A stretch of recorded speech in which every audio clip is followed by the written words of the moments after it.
আর এই মুহূর্তের বড় খবরের দিকে নজর রাখতে হচ্ছে। পূর্ব বর্ধমানে ধৃত জঙ্গির হানি ট্র্যাপ। ঝাড়খণ্ড থেকে হামিমের বান্ধবী গ্রেপ্তার। ধৃতের নাম অর্পিতা সরকার। অর্পিতার ছবি আপনাদেরকে আমরা দেখাচ্ছি। একের পর এক খবর গতকাল থেকে আমরা ব্রেক করে যাচ্ছি। মুখ্যমন্ত্রীকে হত্যা ষড়যন্ত্রের অভিযোগে গ্রেপ্তার করা হয় জয়েশ জঙ্গিকে। ধৃত হামিমকে কলকাতায় এনে জেরা করা হচ্ছে। বর্ধমানের রেনেশা আবাসনে বেঙ্গল এসটিএফ ও এটিএস এর অভিযানে গ্রেপ্তার করা হয় জয়সি মোহাম্মদ জঙ্গিকে। 14 দিনের পুলিশি হেফাজতের নির্দেশ দিয়েছে আদালত। পাকিস্তান থেকে ষড়যন্ত্র করা হচ্ছিল কি? কার নির্দেশে নাশকতার ছক বসেছিল? জয়েশ জঙ্গি হামিম মণ্ডলকে জেরা করে উত্তরের খোঁজে পুলিশ ও এটিএস। এর আগে সরকারগুলো সমঝোতা করে নিয়েছিল টেরোরিজমের সঙ্গে, যে পাকিস্তান স্পন্সর টেরোরিজম, সে পাকিস্তানের সঙ্গে চিঠি চাপাটি চলতো, প্রেমপত্র যেত, কোনো অ্যাকশন হয়নি। আমাদের সরকার আসার পরে টেরোরিজমের যেখানে গড় আঁতুড় ঘরে আমরা গিয়ে সার্জিক্যাল স্ট্রাইক করেছি এবং সারা ভারতবর্ষে বহু নেতা, মাননীয় প্রধানমন্ত্রী, রাষ্ট্রপতি, গৃহমন্ত্রী, আমাদের বর্তমান মুখ্যমন্ত্রী এবং একাধিক নেতার নামে বহুবার থ্রেট এসছে, চিঠি এসছে, ধমকি এসছে। আই পর্যন্ত কিছু করতে পারেনি ওরা, কিন্তু ওরা ভুলে গেছে যে এখন নরেন্দ্র মোদী সরকার চলছে, বিজেপি সরকার চলছে এখানে।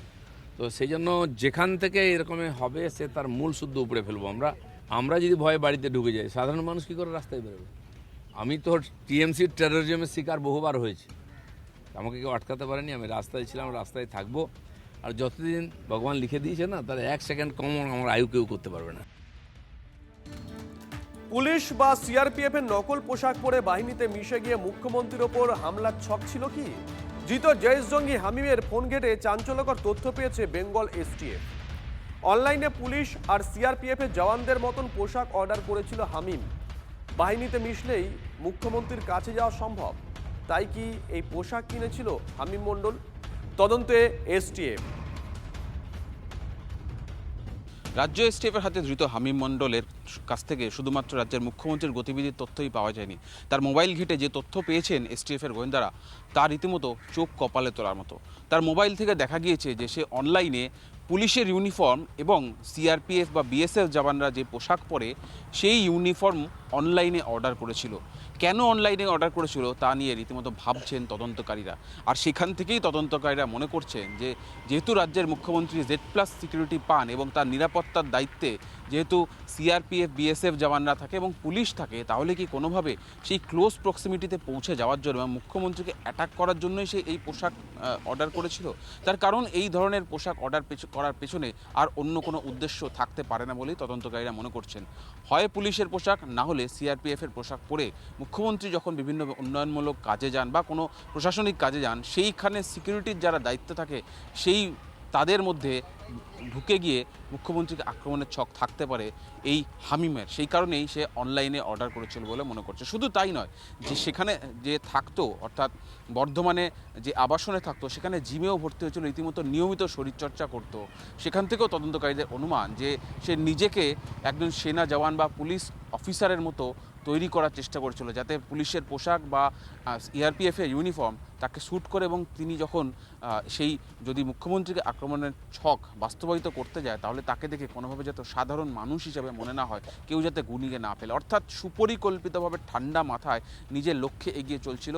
রাজ্যের মুখ্যমন্ত্রীর গতিবিধি যেমন তার কাছে ছিল, তার পাশাপাশি এই পোশাক অর্ডার করেও কিন্তু সে এগিয়ে যাওয়ার ছক করছিল। আর সেক্ষেত্রেই কি পাকিস্তানের সেই গ্যাংয়ের আদেশ ছিল, সেই গ্যাংয়ের অর্ডার ফলো করেই কি সেই পোশাক অর্ডার করছিল, নাকি তার আরও বড় কোনো পরিকল্পনা ছিল, সেটা জানার চেষ্টায় রাজ্য এসটিএফ। ক্যামেরা অরিত বসের সঙ্গে সুজয় পাল, TV9 বাংলা, বর্ধমান। একটা হোয়াটসঅ্যাপ মেসেজ, আর সেই মেসেজের সূত্র ধরেই গোয়েন্দাদের জালে আইএসআই মদতপুষ্ট জঙ্গি হামিম। হামিমের মূল লিঙ্ক দুবাই, খবর এসটিএফ সূত্রে। সেখানেই এক আইএসআই এজেন্টকে মেসেজ করে হামিম। মুখ্যমন্ত্রীর গতিবিধি ফলো করবে কিনা মেসেজে এ কথা জানতে চায় হামিম। সেই মেসেজের সূত্র ধরেই গ্রেপ্তার হামিম মণ্ডল। আর কাদের হামিম মেসেজ করেছিল তাও জানতে তৎপর বেঙ্গল এসটিএফ। ব্যাপারটা হচ্ছে তদন্ত চলছে, তবে এটা ঘটনা যে একটা বড় কিছু ওরা করতে চাইছিল, তার অনেকগুলো কারণ রয়েছে। যেমন পশ্চিমবঙ্গে এই মুহূর্তে যে রাষ্ট্রবাদী সরকার হয়েছে, সেটা তো পশ্চিমবঙ্গে জিহাদিদের যা একটা এখানে স্থিতাবস্থা বা সুন্দর ব্যবস্থা হয়ে গেছিল সেটার পরিপন্থী। দ্বিতীয়ত আমরা দেখেছি এই ককরোচ পার্টির আন্দোলন, সেটা কলকাতায় হোক বা দিল্লিতে হোক, সেটা কারা কন্ট্রোল করছিল।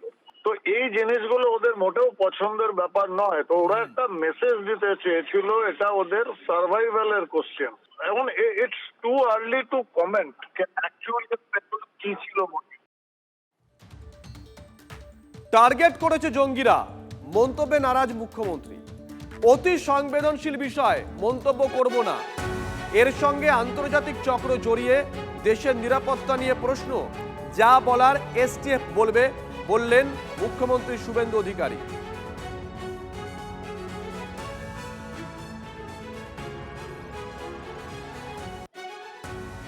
It's a very sensitive issue. I am not passing any comment. It's a very sensitive issue. এটা ইন্টারন্যাশনাল কানেকশনের বিষয় আছে, ন্যাশনাল সেফটি সিকিউরিটির বিষয় রয়েছে। ইনিশিয়ালি এটা নিয়ে আমার অন্তত কিছু বলা উচিত না। এটা এসটিএফ ডিটেলসে বলবে। তাদের কাছে এলে তারা আরও ইলেকট্রনিক ডিভাইসগুলোকে অ্যাসেসমেন্ট করতে হবে। এটা এভাবে বলা যায় না। Please wait. খুব চিন্তার ব্যাপার, এ নিয়ে সব রকম সাবধানতা অবলম্বন করা উচিত। ডেফিনেটলি ইনভেস্টিগেশন হওয়া উচিত, এবং any threat to the chief minister of West Bengal is a threat to West Bengal. মানে আমাদের মাননীয় মুখ্যমন্ত্রীর ওপরে যদি কোনো থ্রেট থাকে তাহলে সেটা পশ্চিমবঙ্গের ওপরেও থ্রেট। আমি চাইবো যে থারো ইনভেস্টিগেশন হোক। অ্যারেস্ট হয়ে গেছে আপনারা বলছেন, এটার সাথে যদি আরও কোনো ডিপ লিঙ্ক থাকে সেটাও যেন দেখা হয়। মুখ্যমন্ত্রীর নিরাপত্তা নিয়ে উদ্বিগ্ন পরিবহন মন্ত্রী। অনেকদিন ধরেই জঙ্গিদের টার্গেটে রয়েছেন শুভেন্দু অধিকারী। তাকে বুলেট প্রুফ গাড়ি আর কনভয় জ্যামার ব্যবহার করার আবেদন অর্জুন সিংয়ের।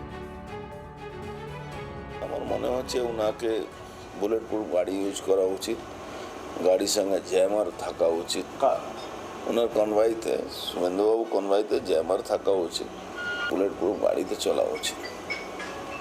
আইডি ব্লাস্ট যখন করাবে, জ্যামার থাকলে আইডি ব্লাস্ট করাতে পারে না। এই জন্য জ্যামার উনি একটু হঠাৎ মানুষ ভিড়ের মধ্যে ঢুকে যাচ্ছেন, এটাও ঠিক না। কেন শত্রুকে উইক ভাবাটা তো কোনো ব্যাপার নেই, কেন শত্রু তো জঙ্গির সঙ্গে যোগ আছে, জঙ্গিদের সঙ্গে যোগ আছে, সতর্ক থাকা উচিত।